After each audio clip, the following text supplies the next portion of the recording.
The closer I get to the top, the more I think about rock bottom. The closer I get to the finish line, the more I think about where I started. I remember the past, and it anchors me to the present. I remember dark days and hungry nights. I remember being told I wasn't good enough and wondering if it was true. I remember having nothing, giving everything, and yet still falling short. Rock bottom transformed me. It fortified me. It made me who I am. It made me promise myself to never go back and to never forget. I remember every doubt. That's why I believe. I remember every failure. That's why I succeed. I remember every defeat. That's why I win. I remember rock bottom.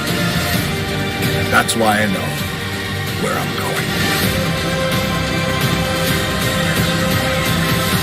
So let's go.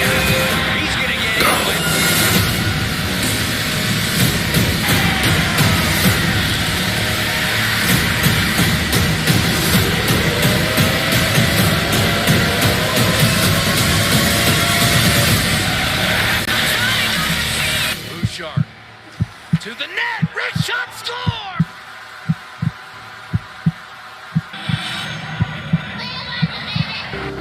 We did not come this far to just break down and lose now. I'm a winner. I'm going to win.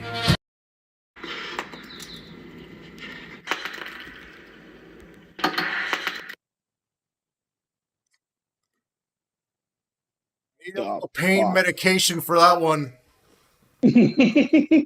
What the hell do we just watch, brother? Steve Kazari trying to dictate a series is what we just watched. That was a fucking horrendous call. I don't even know what to say, man. Eichel was holding Broberg's stick all the way down the ice, and they called Broberg for a holding call from a guy, you know, that's back behind the fucking red line. And the lead official didn't have the balls to say, nope, you fucked that up, and put his arm up and call Eichel for holding the stick too to even it up. Because if you're calling one, call them fucking both, or don't call any of it. That was bullshit. That changed the complexion of that hockey game. And if it wasn't for Kolasar being a fucking idiot and running Ekholm from behind, I'd be even more pissed than I am. Yeah, welcome to Bettman's NHL, brother. I can't even pin that on Gary Bettman. That's just a fucking official that fucked up. Like that's blatant incompetency and man, it leaves a bad taste in my mouth. Oh shit, yeah. But I mean the bad taste also belongs to Skinner too. Sorry, all you people listening, but Skinner is not the guy. Campbell should have been in net for after he saved our fucking ass in LA, and he should still be in the net right now. Sorry, it's just facts. I see too much Rolly-esque. I see too much him wanting to fight the puck and make sure that puck stays out of the net, and he's not getting his shot.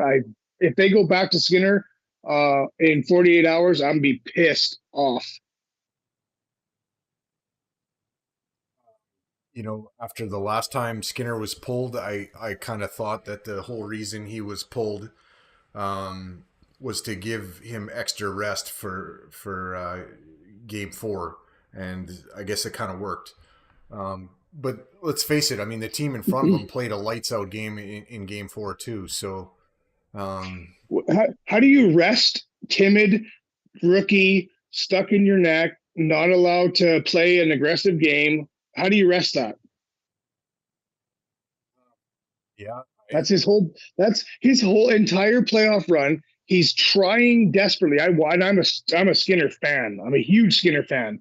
But when I watched him, and I still watch him, he tries to get aggressive a little bit, and it ends up costing him. He's so afraid to make a mistake that he just causes too many problems. If we get Campbell in there, Jack came to us as a paid, experienced professional.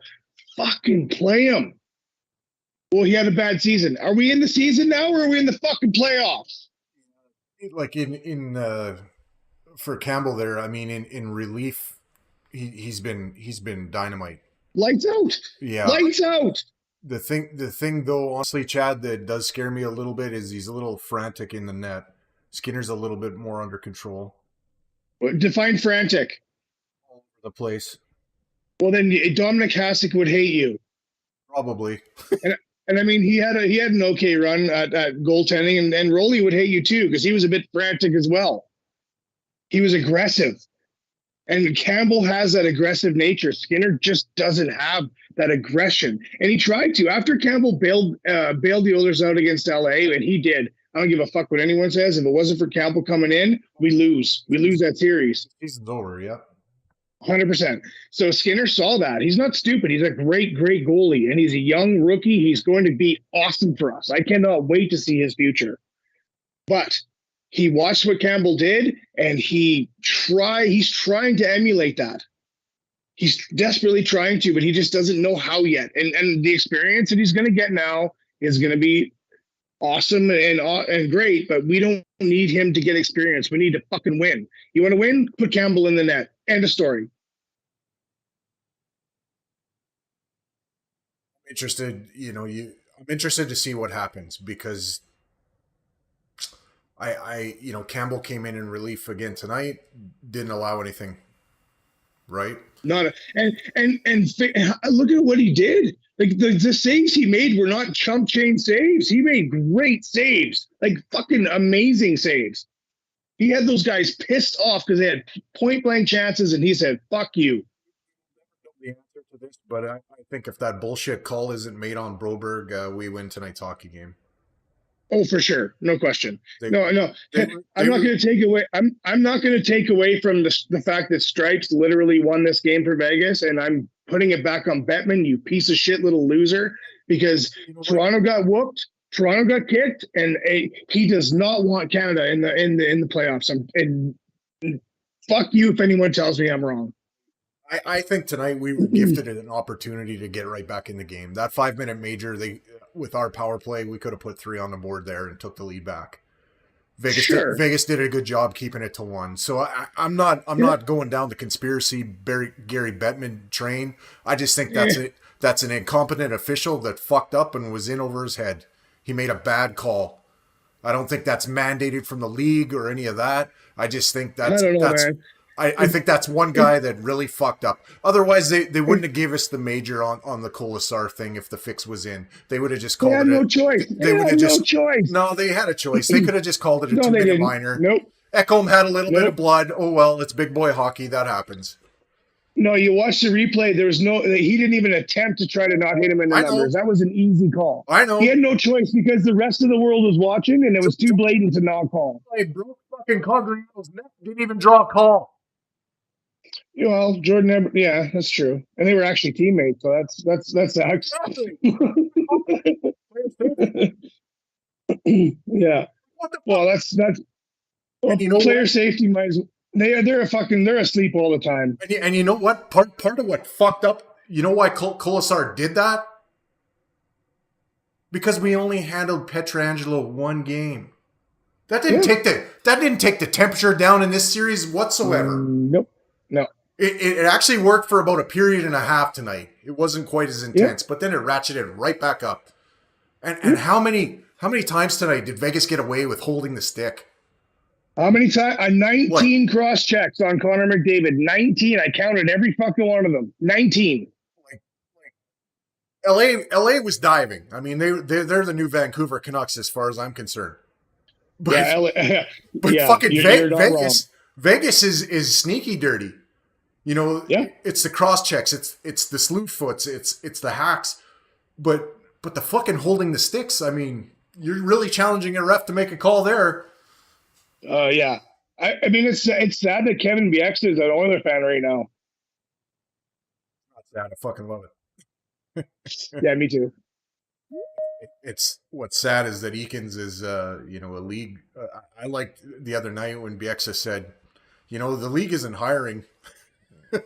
That's what he said to him after he thought it was okay that Petrangelo got a game and Nurse got a game. That is the biggest amount of fucking bullshit. Like, I'm sorry, that fucking Higgs wanted that fight since like game one. Oh, for sure. And Eakins to me is he's Kelly Rudy. The two of them should go sit in their own room and talk to each other separately from the rest of the world. Even Kelly Rudy said that's a 3-game suspension. Like, oh, for sure. Yeah. I guess the sun shines on a dog's ass too some days, though. No, not if you're in Edmonton. Unfortunately, we get sun not showing up and thunderstorms and wild fucking fires. That's what we get. Anyway, back to Campbell. If they don't start Campbell, I'm going to actually not watch the game. I'm that pissed off at our coaching staff right now. I don't know. I think they see Skinner as their goalie of the future. And, sure. Yeah, and they don't. Do you think the rest of the team? Do you think the rest of the team is looking at the future, or are they looking at the next 48 hours? Yeah, they want the series. That's what they're looking at. They don't give a fuck about the future. They want this series. Then they're going to want to take on Dallas, and then they're going to want the rematch with Carolina. That's what they want. I got to try to get Bobby here on the fly. This could be interesting. I got to bring him into the lobby, and if he brings up shin splints, I'm leaving. This might actually work with me getting you both in the same window here. I'm going to bring LA into this. Campbell needs to be in. Who is it? Angel? Yeah, he's a Kings fan. And he's okay, that's fine. The Kings played well, but at the end of the day, Angel, let's face it. If Campbell doesn't come in that game and save our season, we don't beat the Kings. You're playing Vegas right now. So why the fuck isn't Campbell playing now? Hey, Bobby. Well. Look what I finally figured out, eh? You're making me troubleshoot on the fly, which is not the easiest of tasks. But you know what? I've seen Rashog and Strudwick have to do this too. So, like you sent me 3 different links, and I'm like, I don't even know which one it is anymore. So. I was thinking you weren't getting them because you weren't coming. We're thinking of a new podcast called Dirsa and Pipes. Yeah, Angel, you and me are friends. Let me tell you right now, because I've been saying Campbell should have been playing from day one. Which what we pay him for. That's what we got him for. We fucking play the rookie, and what do you expect's going to happen? 2 goalies in the same fucking window. This is going to be trouble. We're sharing a crease. Yeah. Chat somewhat visible. Bobby, just don't bring up shin splints, Bobby. Never happened. I don't even know what you're talking about. Nothing. Yeah, fuck, that hurt. Yeah. Not gonna lie, better you than me. Oh, next season I'm actually going to be ready. I'm actually going to play this year. So. Okay, where are we at? I missed up a whole bunch of stuff here. So I imagine the penalty's been discussed, and I hear you're talking about Skinner and Campbell right now. Yeah, well, the penalties there. I mean, it's almost too blatant. Like the rear ref making a call on Broberg that changed everything, and it was a bullshit call. Absolute bullshit. That's the only call I had problem with. It's also because of who made that call. I do think there should be a procedure where, depending on whose zone it is, that ref should concentrate on where the puck is, and then the back ref should be concentrating on stuff that happens behind the play. There's no reason for that back ref to make a call on a puck play in that other ref zone. He doesn't have the 100%. He should be looking at the stuff that's going on behind the plate, and then when they switch zone, vice versa. Yeah. So what call he made that call? Now they're gonna look at everything. I'm sure he did in the intermission, and he's gonna be like, "Whoops!" And then what? Because it cost us the fucking game. Because Skinner sucked balls. Let's face it, he did. He sucked balls. That goal that Stone got was garbage.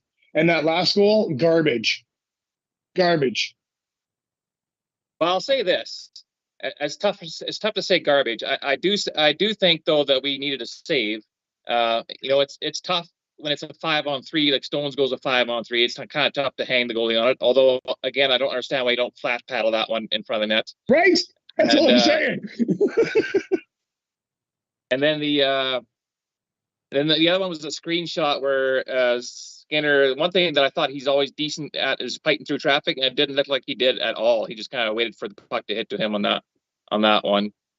But I do think Woody is very partial of going to the pull before he calls a timeout. I thought the last two pulls that they did on Skinner, I think warranted a timeout first before he yanked the goalie. That was a quick pull. So now we have to go to Campbell. We almost have to go to Campbell for this next game because now not only Skinner hasn't been playing the greatest all playoffs. I mean, he's had some decent moments, but now we've also messed with his confidence. So now we have an unconfident Skinner going in if we decide to start him. And a super confident Campbell who's come in every time that Skinner's been pulled and been lights out. Yeah. Especially in that LA game. That LA game is probably the best goaltending performance we've had so far in the playoffs. Oh, by far. Mm-hmm. And after that game, I said to myself, if they don't start Campbell, this could be a really long playoffs for us. You guys are getting some pushback in the Twitter comments saying goaltending isn't costing us. You know what? I don't know. That Broberg penalty being such a bullshit call. Really. Why don't whoever said that? Why don't you ask LA if goaltending was the difference? So here's the thing, though, Chad, is that I don't think goaltending has cost us a game. I don't think goaltending has won us a game. I do think even in the LA series, I thought Korpisalo was actually the better of the two goalies, and we still ended up winning the series. I mentioned this on the last because of Campbell. Well, that's one game. No, that was a very important game. Very important game, and he saved the series for us, but he didn't win the series for us. He would have won the series a lot sooner. Campbell is a professional who has playoff experience. We're running on a rookie right now. He ain't Grant Fuhr. Sorry, hate to say it, but he ain't Fuhr, and he ain't Moog. He's great. I love Skinner. I love Skinner to death. I really do. But it's not his time. It's Campbell's time. Well, I think it might be Campbell's time now for sure. But I mean, like you said, he's come in and been lights out every time. And now we've also messed around with Skinner's confidence too much, where I don't think I mentioned this at the last podcast too, is the fact that I do think that we haven't seen the Skinner of the regular season in the playoffs yet. Like he was stellar. He's timid and scared. He's a rookie. He's terrified. Yeah, but that's also, this is what you are. You're a professional athlete. These are the moments you should be finding that next step, and we haven't found it with him yet. But 100%. I'm not going to hang it on him. He hasn't cost us, but he also just hasn't given us some of the saves that we needed in specific times. No, like if that 5-on-3 turned into no goals, all of a sudden Vegas is fucked. Well, and then the other turning point is I thought we should have scored 2 goals on the 5-minute power play too. Yes, 100%. Bouchard, when Bouchard hit the post, I looked at my wife and I'm like, "That's it. That was the game winner." He missed literally that was the tire. What do we got going on? I'm just trying to read. I'm just trying to fix the chat a little. But if you got my face in the chat, then it's wrecked already. Yeah, and actually to Angel's point, I agree with him because I see a bit of like Rolly kind of attitude in Campbell. I love watching him play because he is out, he's fighting, he's lost his stick and he's rolling on the ice. I loved watching that because I'm like, this fucking goalie wants to win. He wants to win. He'll do whatever. He'll take it in the nuts. He doesn't give a shit. He will take it wherever he's got to take it to make sure that puck doesn't go in the net. It's a little bit of helmet save, Olsen kind of going on there with him. Yeah. And if they play Campbell next game and he bats a puck down the ice, I'm fucking going nuts. That was an awesome play. I love that one. Yeah. So I'm just saying. we're paying Jack Campbell. We're paying him a very, very good salary, and he came to us with playoff experience. I know it wasn't great, and Toronto unfortunately is out now. I say unfortunately, but I don't mean it. Anyway, they're out now. But he came to us with some playoff experience. You could tell every time he goes in the net, he is confident. He's aggressive. He knows what it takes to win, and they gotta fucking play him. I'm gonna be so pissed at our coaching staff if they run with Skinner again. And this is where, and I'm a Woodcroft fan. I totally am, but I have not been happy with the way he's been handling the goaltending situation. Like I said, even the early polls before a timeout. I think with the goalies, he's leading with his heart too much than with his head. I mean, he's been with Skinner since Skinner was a baby, kind of thing, right? So, and now I think. I'm willing to put money on that he starts Skinner next game, even though I think it's Campbell time. And if he starts Skinner, that could be our season. I hate to say it. Season anyway. One way or the other. Obviously, if we lose, there goes our season. But if we win, that could be our season too. So I know. So give Jack the chance to earn what he wants to earn. He wants to win. So why the fuck wouldn't you put the goaltender who's got the experience, wants to win, and is loved by everyone in the room? Loved by everyone. Oh, yeah. Here's a question I don't know the answer to. How much playoff experience does Campbell actually have? 16 games. Okay. Yeah. So you know the feeling a little bit more than Stewart does, but I mean, Sure and not just that, but like some of those were with Toronto too. So that's like a hockey hotbed. Like he's been there for pressure, pay and market playoff games. So he's been played through really that, well. Yeah, he played very well. To be honest, right now, if you throw him in there, there's not that much pressure on him. It's kind of like let's see what happens kind of thing, because he's come in 3 times now with pretty much just to plug the dam. And he's come in twice now hoping to win, and one time he did. This time he didn't. And like we mentioned, that's been our best goaltending performance we've had these playoffs. 100%. And if you're going to win the playoffs, you have to have a goalie steal you a game or two. It's just fact. Yeah, 100%. And I mentioned this last cast too. I'm saying that we haven't gotten that from Skinner yet. Nope. He's had his moments, but he hasn't won us a game yet. I don't think they needed a goalie to steal him tonight. I think they just needed to hold it down. If they had goaltending to weather that 5-on-3 and even keep it to 1 goal, then all of a sudden it's a different game. It's tough to argue that, but also, man, look what we're asking. A 5-on-3 of NHL caliber players. Yeah. Like that's a tall task to ask of any sure. goalie. Welcome to the NHL. You know what though? It's not even the fact that they scored, I think, of the 5-on-3. I think what's bothering us is the type of goal it was. Like it was a stoppable goal.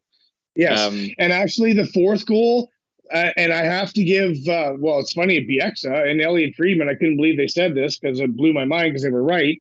When Skinner threw his hands up on the 4th goal, that's bad. Don't do that. Yeah. Shades of Mike Smith. I want to think that's maybe why he got pulled, because that to me looks like a goalie that's kind of just tapped out at that moment. Like, what do you want me to do? And listening to McDavid in the post game, I was like, ooh, Connor's a little pissy at him too. Actually, I was surprised by the tone he had there in that. He was definitely leaning towards, we got a guy. Campbell. We got a guy. Yeah. And that was a little bit telling. Yeah. I was really shocked. I was like, oh, fuck, we might see Soupy next game because McDavid's even pissed. Well, number one, he's pissed at the loss, but I think he did. I think that comment was he's going to have a say. He's going to have a say in the matter. Angel saying needs to put a foot and a few S's on the bottom 6, maybe bottom 9. You know what? I don't know. I don't actually. Draisaitl had a shit game. I fucking love when I see McLeod's line go on. Him, Fogel, and Ryan. That's a line that I would hate to face ever. I fucking love that line to death. Well, Fogel's probably playing the best hockey he's had as an Oiler at these playoffs. He's really stepped up his game. I think the guys that have made the biggest strides, like up their game since the regular season, have been Fogle and Kulak. Those two guys are totally different than what they were in the regular season, and they were fine in the regular season, but they've taken that next step in the playoffs. I'm actually shocked you didn't throw CC in there. I think he's had a fucking great playoffs. CC's been solid. And I think one of the best things about CC is the fact that you don't really notice him because he's not making mistakes, right? He'll never be a guy that'll jump out at you offensively, but he's been definitely solid back there. I feel good when CC's on the ice. I do. I feel good. And Kulak too. I love Kulak. I think he's a fucking great player. And I was kind of harping on Kulak during the regular season because I'm like, what happened to this guy? Like, he was fading, especially at the beginning of the season. He seemed like he got comfortable because he had his contract. I'm like, oh, let's just escape this thing out. But he got better as the season went on, and he's been dynamite these playoffs. Nathan in the chats here says, I think the biggest disappointment and biggest problem was that Kane was a no-show tonight. Yeah. And Draisaitl. There wasn't a good game. Draisaitl was noticeable, but Draisaitl wasn't skating like he always does. Yeah, he had a lazy night. Yeah, he seemed to be stuck in mud a bit. Kane was a surprise to me. I didn't really notice him until about the second period. Like, oh, there he is. Like, so that was bothersome. Also, I felt bad for Broberg. He took that, when he toe picked there, and they had to take a tackling penalty. That's a tough one, but that call was just a fucking disgraceful call.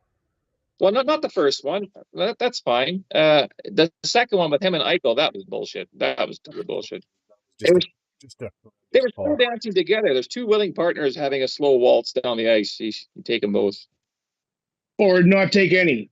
Yeah. Or not take any. It's one or the other. And even Janmark's high stick, he wasn't even, like, Eichel fucking dove so bad. He looked like he was Kachuk, for Christ's sakes. Yeah, but he did hit him, though. That's a tough one. That's a careless one. Same as was it Fogle who got that one too? That was a careless. Was it careless? He was just moving around. Yeah, I'm not. But his face got in the way. I'm not so sure it was a careless high stick. It's just accidental fucking bullshit, and they call it. Accidents are careless. But the other thing too is sometimes accidents are just accidents, Bobby. They just happen. Well, accidents are careless. Angel Kane was pretty good last game. I'm not gonna lie, he was a pretty big factor. Oh, he was, and not just physically, but mentally too. Like he was in their heads all the time. There's not a doubt in my mind that one of the reasons why Peter Angelo snapped was because Kane was just hammering all night. So was Edmonton too. He was in Aiden Hill's grill last game too, and yet Kane today was absent in front of the net. Why would you use that momentum? I don't know. The only person on the ice that looked really impressed, I was very impressed tonight, was obviously 97. He was on fire. And Fogle was awesome tonight. Yeah, Fogle has been awesome every game. Yeah. Switching up lines a little bit today, and that kind of piqued my curiosity. Like, why your lines work so good for you, in Game 4. Why would you shuffle the deck tonight? That didn't make much sense to me. Well, they have a little more control at home because they can line match a little better. So in Vegas, they're trying to work around who's trying to play against Connor, who's trying to play against this guy, and who's. And you end up taking yourself, like you're out coaching yourself, like you're taking yourself. There's probably 6 games in our playoffs that we've played that I actually blame Woodcroft 100%. I can understand trying to be more careful with your D pairings tonight, obviously, because you're missing Nurse. But why change up a bunch of shit on your forwards? Like, to me, that didn't make sense. No, 100%. I agree. He's definitely trying to, I don't know, he's out coaching himself, and it's ridiculous. And the players notice it too. We talk about, why is Leon lazy? Why is Kane, seem irrelevant? Well, they don't know what they're supposed to be doing the next shift. Like, Woodcroft does have to keep some regularity. There's no question. Well, that's actually one of my biggest pet peeves from coaches across the board is when you do too much line juggling, you're losing the chance to strengthen any chemistry you might have. Yeah, I understand sometimes to change it up, to give a different look, but even if you do that for a short time, you got to go back to what's been working for you and find that chemistry again. So. 100%. And I mean, and then the haymaker they throw in the end when they throw Connor and Leon together, it's like, it's too late, man. Like, what was your plan from the get-go? Yeah, but having said that, though, that worked in that last game, right? Yeah. And split up. So I don't know. The problem is it's a good luxury to have when you got the two best players on your team. But then the tricky part is how to utilize that in the most effective manner. Like, and I think that's where you find, like you were saying, that's where you find Woody probably second guessing him and out coaching himself a little bit. Yep, 100%. If you're gonna pair the big boys together, start with that right out of the gate, get a lead, and then shuffle the deck. I don't like when they use that as kind of their last resort. And tonight, I mean, their lines were working early, and then they hit the wall with that fucking call. And yeah, and Angel's right. I mean, he's totally right now, because that's what they end up doing is they Woodcroft plays these mind games, these overcoaching shit, and then he exactly that. He overworks Leon and Connor in the third period, gasses them. Yeah, out of necessity. So the 2 wins that we've had, we pour it on for 2 straight periods, just pour it on, get the goals that we need, and get a decent lead, and then we just go in a bit of a lockdown mode in the third period. And yeah, usually a team will score one at the end, but by then, we've already got the game. Whereas in this one here, it seemed like, like we got desperate at the end and taxed Connor Leon to the max there because we hadn't put that sustained pressure on for 2 periods. The biggest change tonight for the win would have been Sotp. Just throwing it out there. I'm going to say it. I'm going to say it 100 fucking times. I'm going to say it for the rest of the series. Play Jack Campbell. So how do you really feel about that, Chad? I fucking play Jack Campbell. I can't read between the lines. You got to be more straightforward than that. Let's look ahead. Sorry. Let's look ahead to Sunday. Campbell starts. What happens? We'll win. I actually believe we'll win Sunday, but I think Campbell needs to start. He needs to prove that he can throw a full 60 minutes of that kind of hockey together and get the team confident. And then Game 7, Vegas is fucked. Well, either way, obviously, the math makes more sense, but whoever wins Game 6 probably wins this series. So obviously, Vegas is a no-brainer, but if Edmonton wins that one, I think we got it in the bag. Yep, Angel, I got you, bro. Fucking Rice, he should have been playing from Game 1. I didn't mind them starting Skinner for Game 1 because Skinner had carried us through the most of the regular season. But when he didn't find his game yet, I wouldn't have. Especially that first one where Campbell comes in to save the day on the LA one. I'm like, that probably warranted a start. Yes. And Jack is a super nice guy, and he'll work with Skinner. He'll say, and you can see the changes in Skinner after that. You can see him trying to be more aggressive, but he just doesn't have the experience yet. And that's fine. He will get it. But Campbell's the guy right now.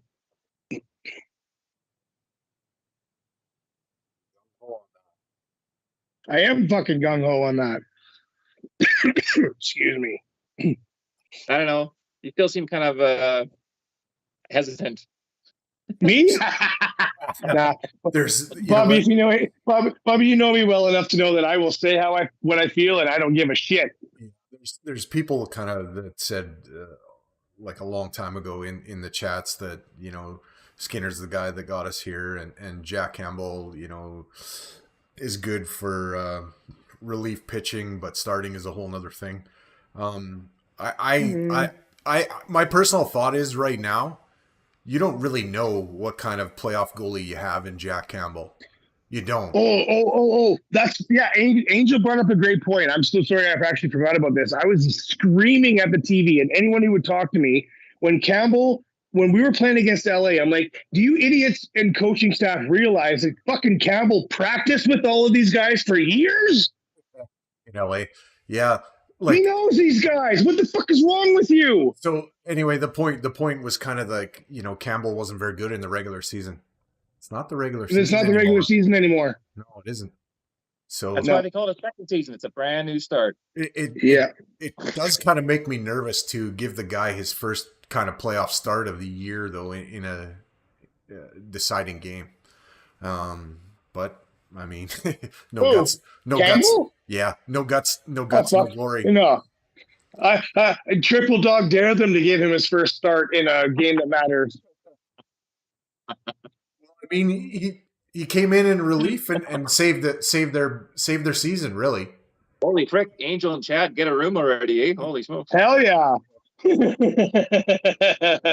Hell yeah. Angel, if you're not busy Sunday night, maybe we could have a foursome here. Sounds like a pay-per-view. Set that up, but I'll work on it tomorrow at work. I saw Garrity had a comment there about our 5-on-5. What do you guys how's your guys' concern level of our 5-on-5? Do you want me or Dirsa? I don't want neither, but one of you might as well do it. Listen, Bobby. Well, actually, I was really shocked for game one because we had so much ice. It was unbelievable. I think the Oilers were shocked coming out of LA because LA was such a tight check-in game. Like, it was a great series of hard hockey. And the first game, we had so much ice, it was unbelievable that they didn't know what the fuck to do is what it looked like. It looked like an October game. And then once they realized they had all that ice, then they came back and whooped the shit out of them.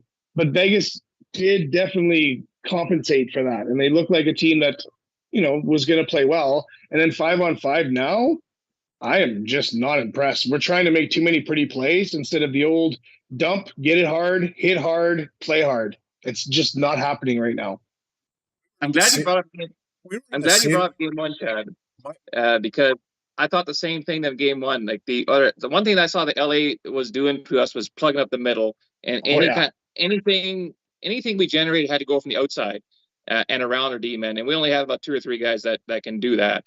The first game against Vegas, our boys picked up in the fact that we can go through the middle on Vegas, and like you said, we just had all that ice, and we were creating chances off those rushes night and day. And then Vegas made the adjustment, right? So now they realize. Yep. And then ever since then, although I'll say this last win we were decent 5-on-5, but we had so much momentum that game. I think we could have done anything.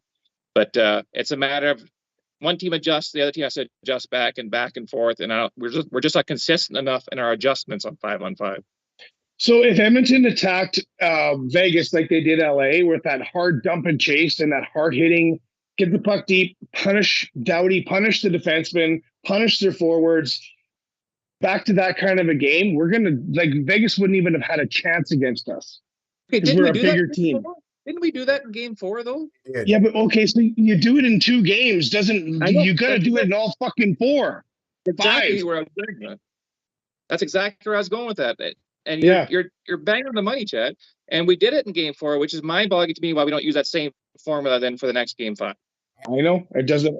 I don't think we were. It doesn't make sense. I don't think we were undisciplined tonight, but we spent too much time in the sin bin. We got to clean that up. Like, it's hard to really, like, sometimes it takes, you get one shift where you're in their end, and then the next one, and then the next one. There wasn't very many times where we had 3 sustained shifts of going at them because we were going to the fucking penalty box too much. Like, we couldn't gain that momentum and those pressure kind of shifts. The San Jose Sharks, Marlowe, Thornton kind of wear you fucking down, beat you to a pulp kind of shifts.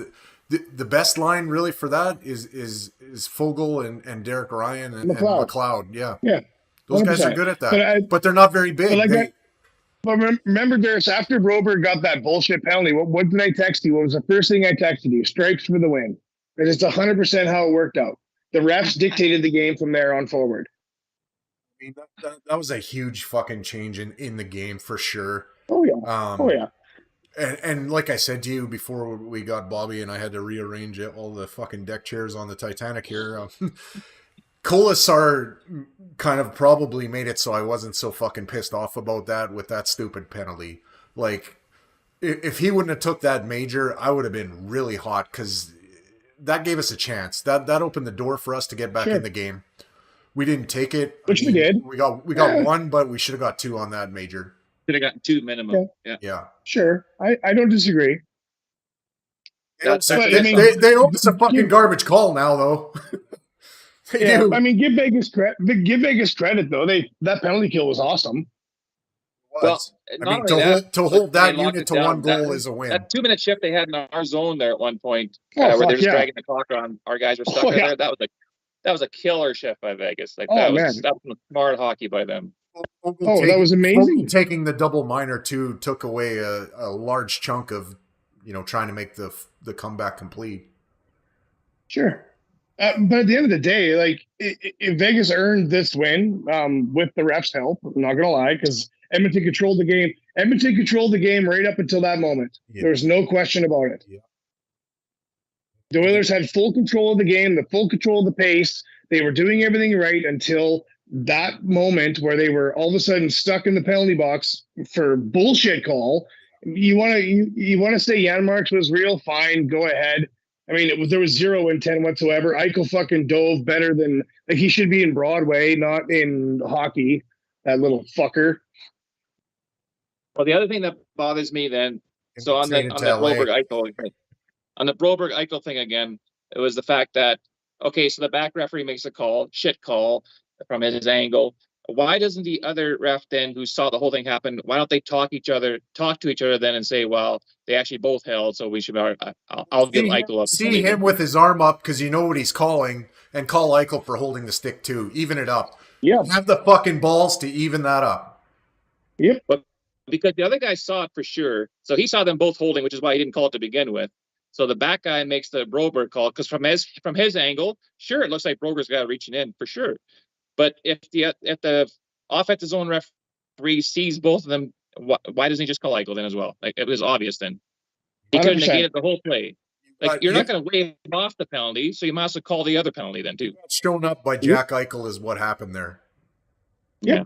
And that that lead official. I know Kazari was the trail ref, but that lead official should have had the balls because he saw the arm go up, and you know what he's calling. He's not calling the holding the stick. So make that call, even it up. Don't have a consult with him because he won't hear it, right? They're too proud, and it's bullshit. So do the right thing, but no, they're chicken shit. They don't want to hear from that guy. Well, why did you do that? When it's like, well, why did you make my call for me? Like, stand up to him. But they're chicken shit. They don't have the balls. And I wonder if you want to talk about, orders from above, I wonder if they're told to stand down, even when they know that it could fuck up the whole game. See, I don't buy into the conspiracies and the Canadians haven't won a cup for how long and whatever. We've been shitty for how long? If Rolly wouldn't have got injured, we would have won our cup, and that would have put that to bed. I know that. We haven't had good product for a long time. We do now, but that was incompetency. That wasn't like some league mandated thing. But I do wonder if they're not allowed to have a discussion, or that lead ref is supposed to stand down, or what it is. But if I'm reffing and I see that guy making that call, I know then and there that this could change the whole complexion of the game. So, okay, you're going to call the hold. I'm going to call the holding the stick on Jack Eichel. Maybe we should have a discussion to see that we don't call the same guy for the same thing and get it right. You either send them both or you don't send either one. You can't do that. That was fucking brutal. Brutal officiating.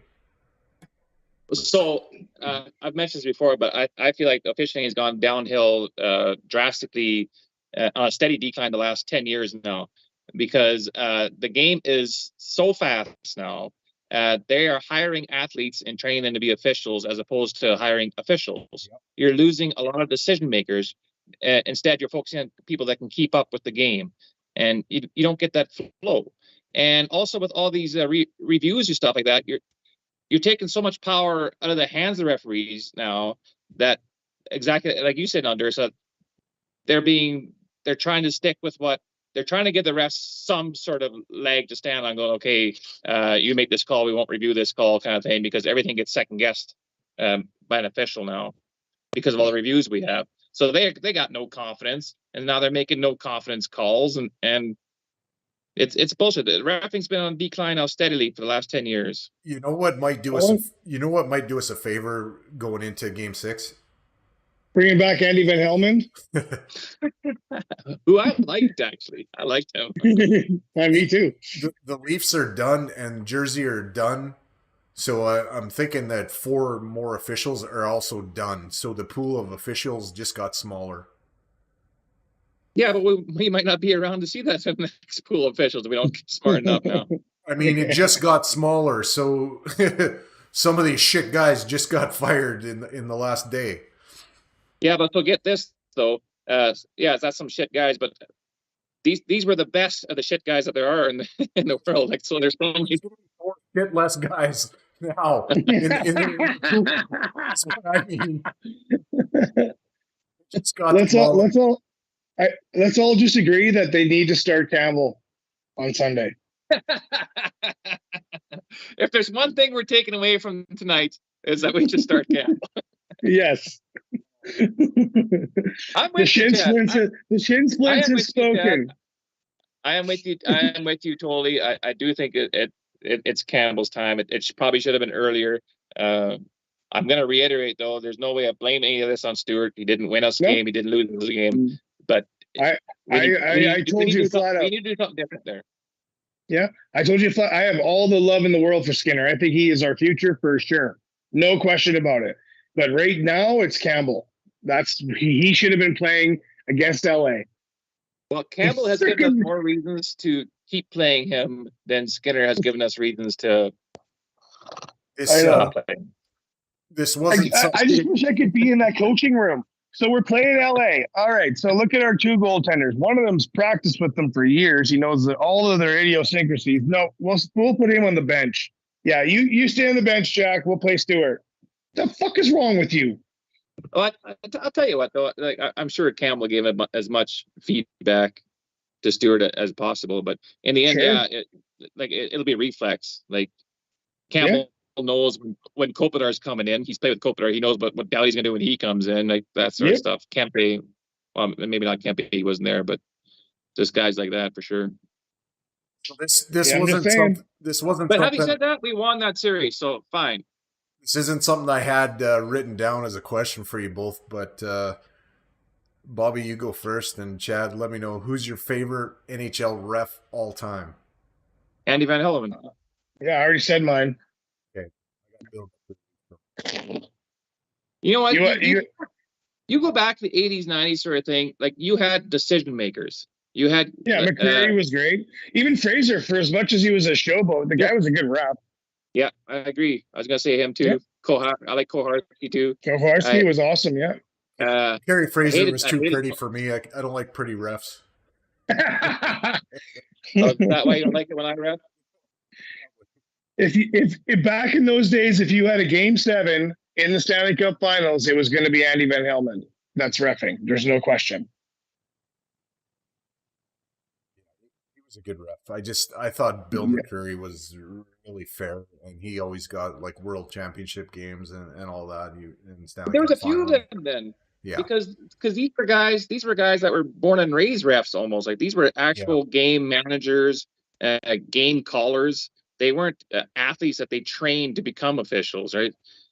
And these were officials that were athletes, and they could do it. So we've lost that. You know what? I think Wes McCauley's actually a pretty good ref, but I just don't like the over drama that he brings. See, here's the thing: when McCauley's on, like any athlete, when McCauley's on his game, he's good. But I've seen him have some really shit games too here this season.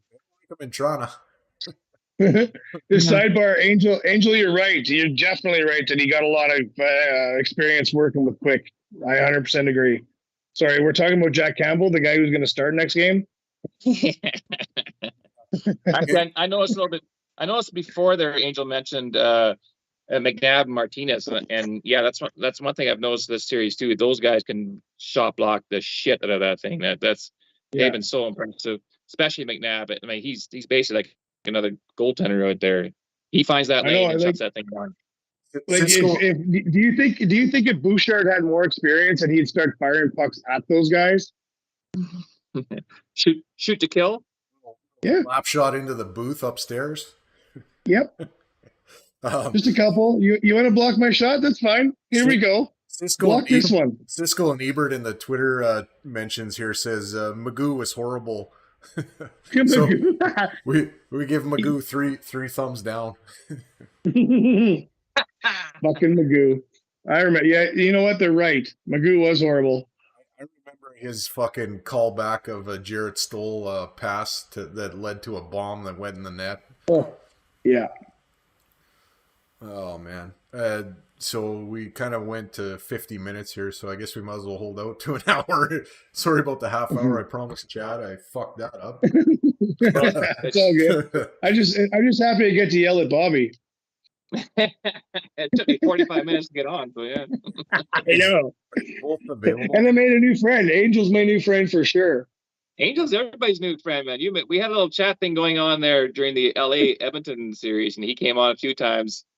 And he's actually got really good input. I really respect. Yeah, hell yeah, I love it. Yeah, for sure, for sure. I don't think they're showing a Game 6 start time yet. No, they didn't. I checked it before I jumped on here. They haven't said it's a start time yet, so to be determined. So we'll probably know a half hour before puck drop or something. Yeah, as long as I know that Campbell's starting, I don't care. The game has been moved to Saskatoon. Yeah. Oh man, are you both available on Sunday?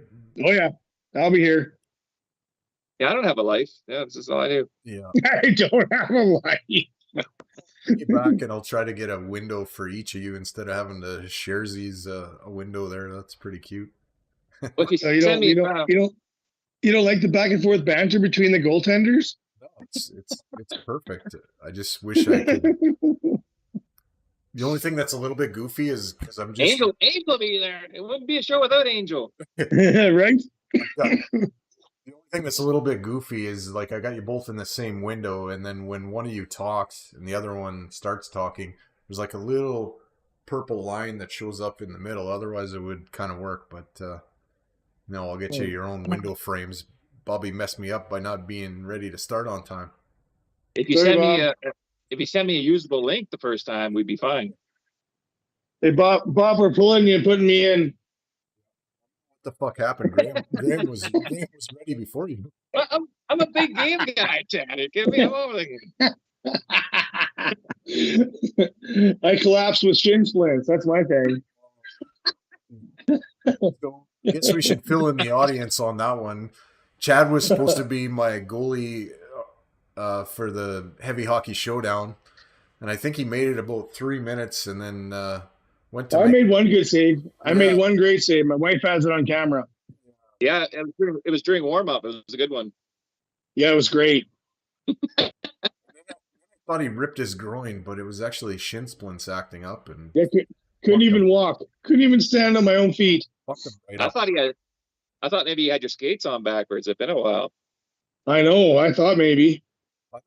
You know what, Chad? I scored 7 goals that game. Nice.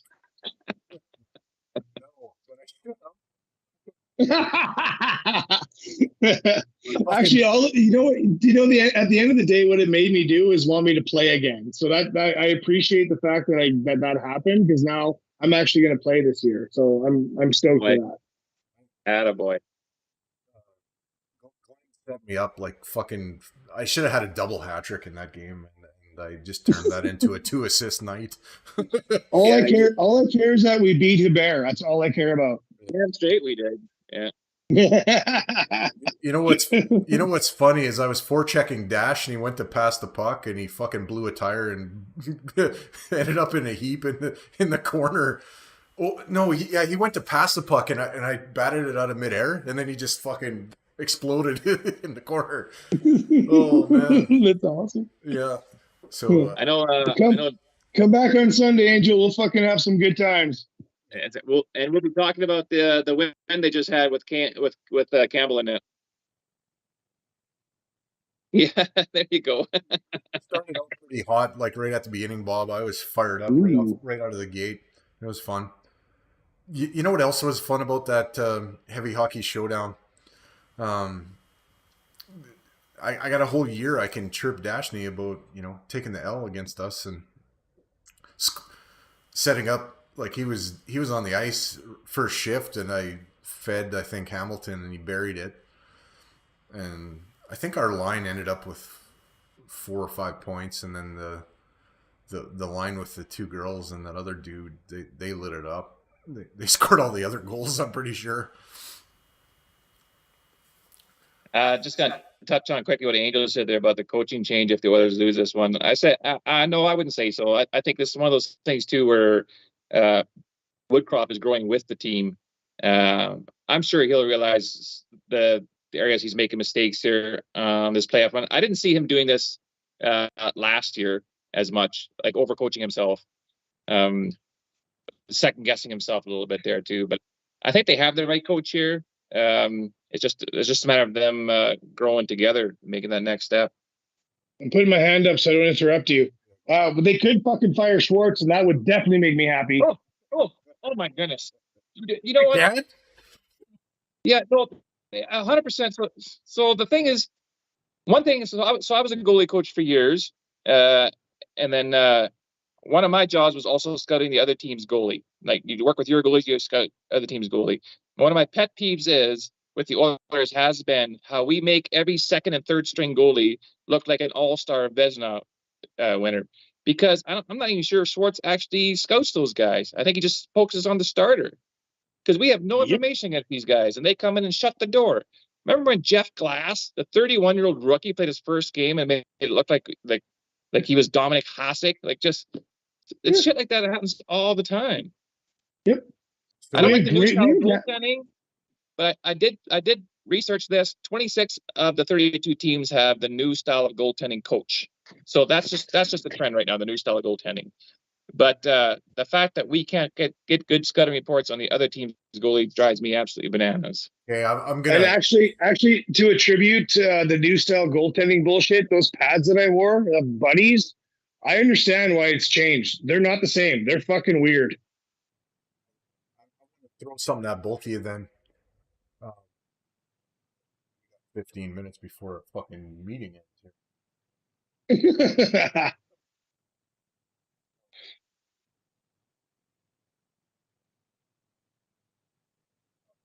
Yeah, I love Ranford. Love Ranford. Good call, Angel. So, Love question for both of you.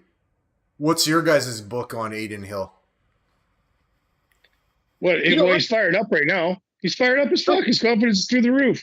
No, I mean, okay. I mean, if you're Schwartz and your scouting report, what are you telling the guys? Where do you go? Schwartz won't do that. His job isn't to do that. His job is to fuck up our goalies. I just told you what Schwartz is going to do. He's going to fuck up our goalies. That's his job. Shoot the fucking puck because he can't stop shit. Everywhere. Fuck. Everywhere. Aiden Hill is not, and he does not impress me in at all. He doesn't. Bobby? Okay, well, this pisses me off because if you would have asked me this last one, I would have had the answer for you because I did this. This is gonna extreme goalie nerd situation here.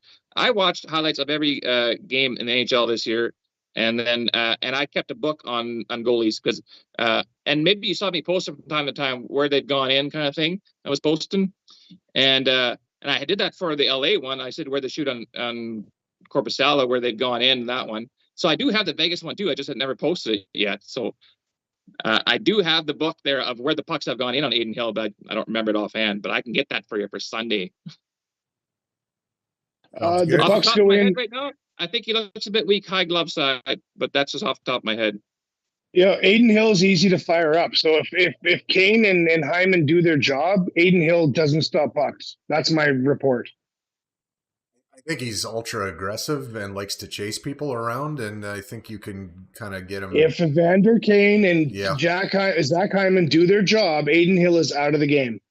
If Evander Kane has used the momentum that he had built from the game 4 into this game, I think we could have gotten to Hill better because Hill did not like Evander Kane at all last game. Nope. Or Hyman. Nobody likes Hyman. He's right there all the time. Eesh. Yep. Okay. I guess we'll shut her. If you look at Eichel's first goal, it was Skinner trying to be aggressive, or in his mind what he thought was aggressive, and forgetting about the puck. That first goal was a bad goal. It's not very unskinner like. I'm gonna look at that one. I'm gonna watch that one again. I'm gonna look for that. So good eye, Yeah. Chad. I want to thank everybody for watching on YouTube and Twitter. This was a rage fest for part of it, but when Bob came on, I think he calmed me and you down, Chad. Damn, Bob. The voice of reason. The steady presence in net. You guys are loose cannons. That's right. I'm Ron Hextall. You're more like Grant. You're a little calmer. I'm Hextall. Where's my stick and whose head am I hitting? If I was a goalie tonight, I'd have to go with the Billy Smith version of myself. Here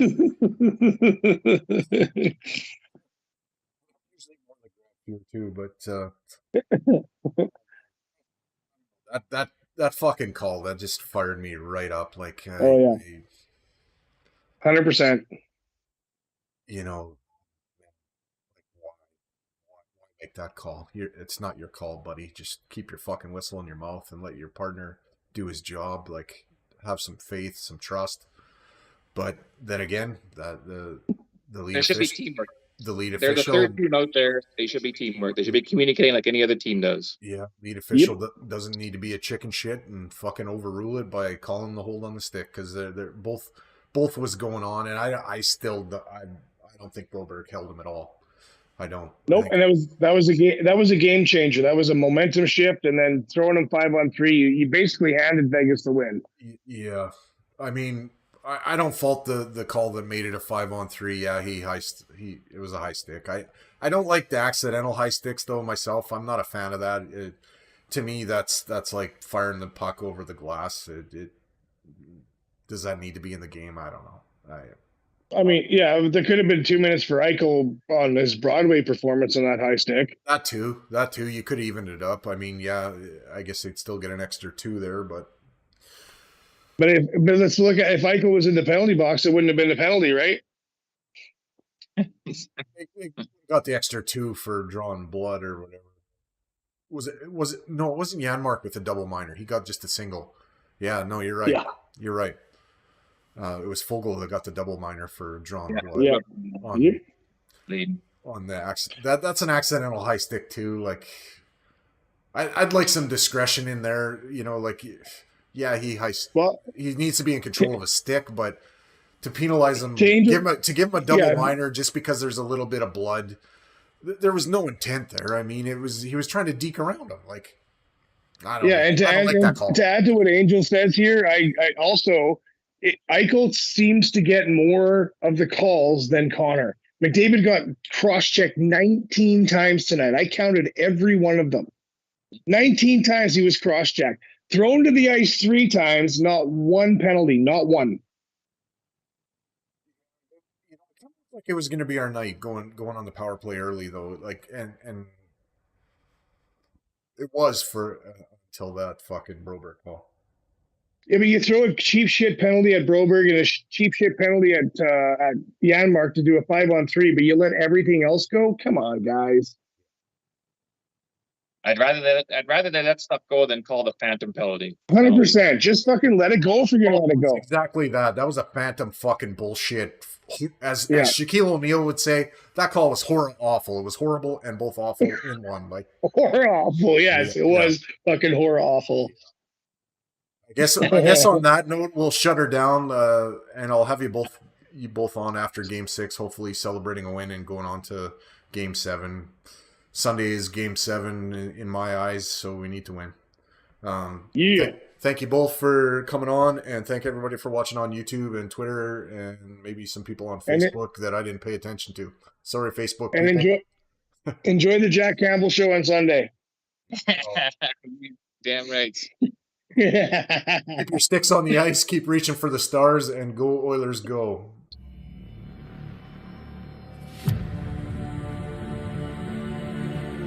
The closer I get to the top, the more I think about rock bottom.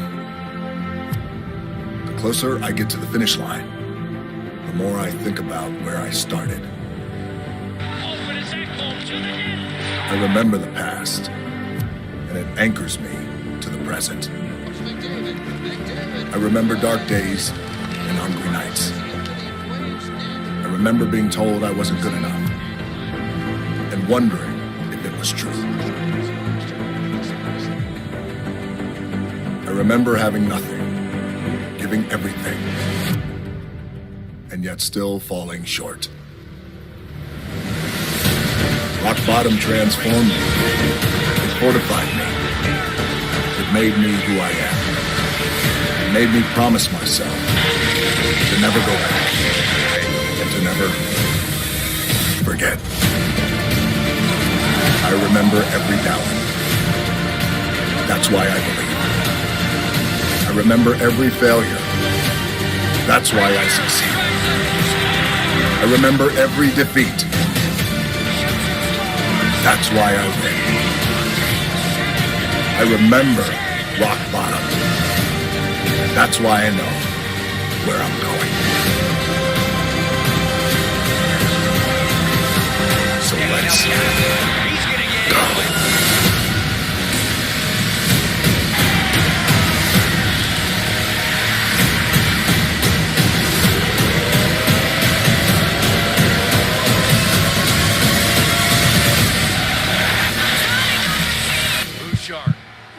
To the net, wrist shot, score!